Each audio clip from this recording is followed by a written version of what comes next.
Vous avez sûrement entendu parler du projet Econ City, le Hollywood sénégalais, le Dubaï sahélien, la ville rêvée en fait. Eh bien, apparemment, le rêve est très loin de se réaliser.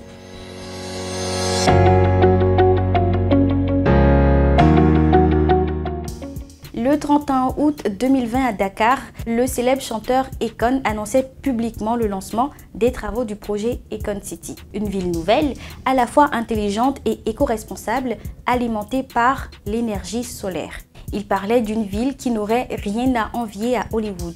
Et cette magnifique ville devait sortir de terre à Mbodiène, à 120 km au sud de Dakar. Sauf que ça fait 3 ans et les Sénégalais ne voient rien venir. Akon voulait créer en fait le Dubaï sahélien. Et le coût du projet s'élève à 6 milliards de dollars, soit 3 298 milliards de francs CFA. La construction de la ville était prévue en plusieurs étapes. La première étape était qu'avant 2023, des routes, un hôpital, un centre commercial, un commissariat, une station de traitement de déchets, une école et une centrale électrique allaient d'abord être bâties. Mais bon voilà, nous sommes en 2023 et il n'y a rien du tout. Je tiens à préciser qu'au départ, il n'y avait aucun dossier technique, aucun dossier financier détaillé.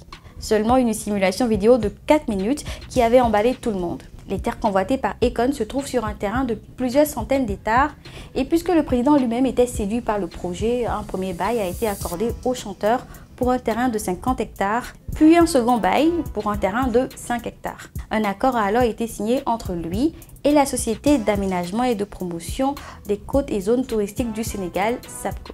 Selon l'enquête de Jeune Afrique, aucune équipe n'a été recrutée pour superviser les travaux sur le chantier. La seule personne chargée du projet serait un certain Mbacké Dioum, présenté comme l'aide de camp, le bras droit ou encore le gestionnaire de Akon au Sénégal. Et bon voilà, le ministre sénégalais du tourisme, Mame Mbaye Niang, a été très clair. Si Akon ne respecte pas son engagement, l'espace prévu pour la ville sera attribué à d'autres opérateurs tout aussi intéressés. Et selon certaines informations, le président Macky Sall a le sentiment que Akon a abusé de sa confiance. Parce qu'en novembre 2022, le chanteur avait déjà été rappelé à l'ordre par ses partenaires. La SAPCO lui avait adressé une mise en demeure. Je comprends que le gouvernement sénégalais veuille que les délais soient respectés.